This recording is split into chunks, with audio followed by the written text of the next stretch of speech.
त्यागी जी, बहुत बहुत आपको मैं नमस्कार करता हूँ, साधुवाद देता हूँ।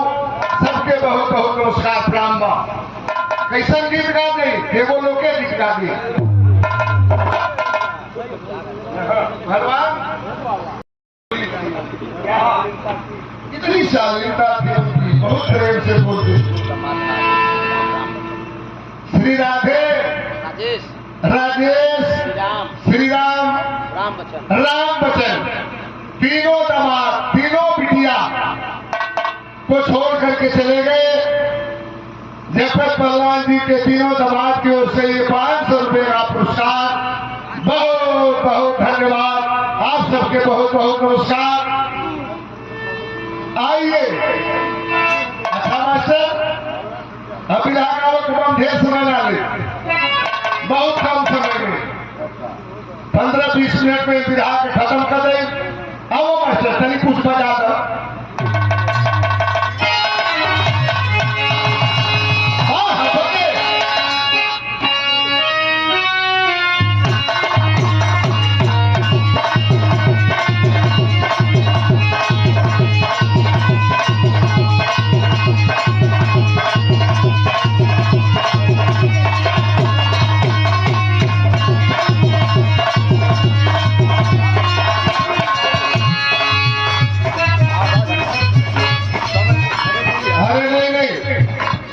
ऐसे कलाकार थोड़े हैं, तुमको भी गाना है छोटी सी। राम स्वरूप यादव आपके क्षेत्र के कलाकार हैं, ये 200 रुपये का पुरस्कार।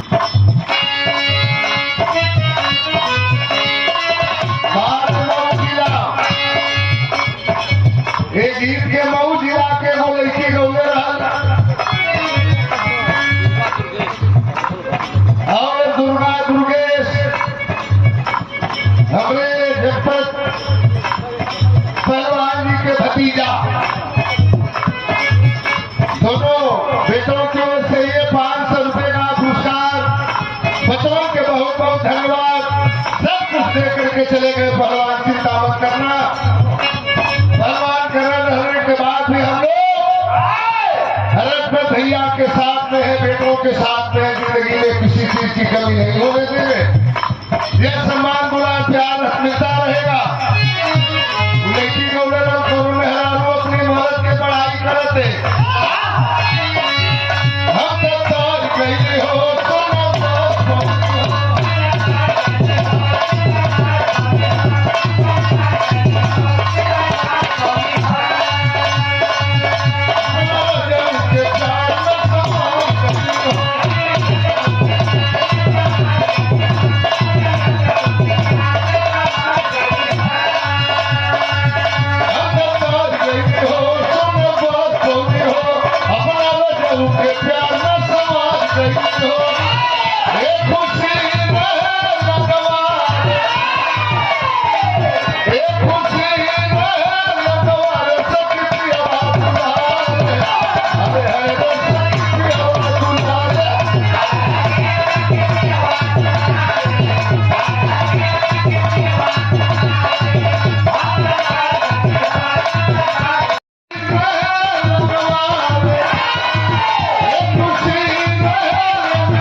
कवि हैं, सारे कलाकारों के कवि इसलिए हमने कह दिया जो भी कलाकार में आया आपके दरबार में झोली भर करके आया।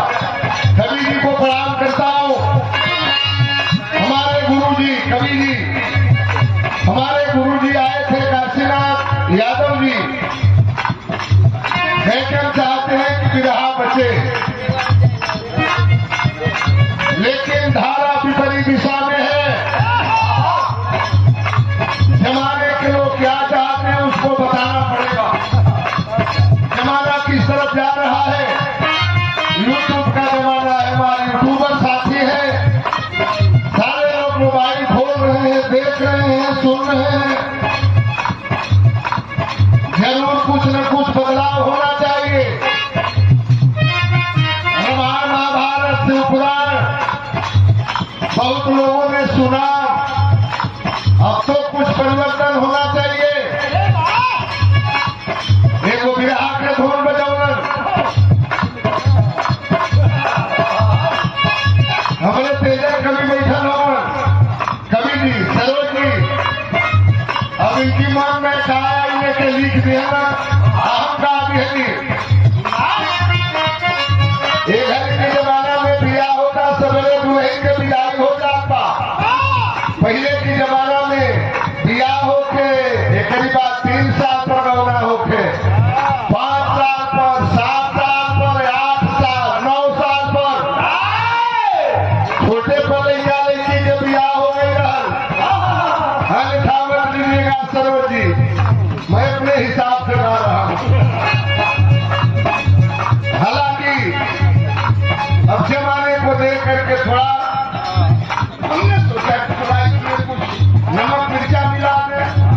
हमारे संतोष कभी भी मुस्कुरा रहे हैं, हालांकि आप लोग इसका विरोध करते हैं। होना भी चाहिए, लेकिन वो लड़की कह रहा है जवानी के दहलीज पर आई, बाबू से ना कहलस, माई से ना कहलस, अपने भौजी के अखबारी में धैले में रोते भौजी हो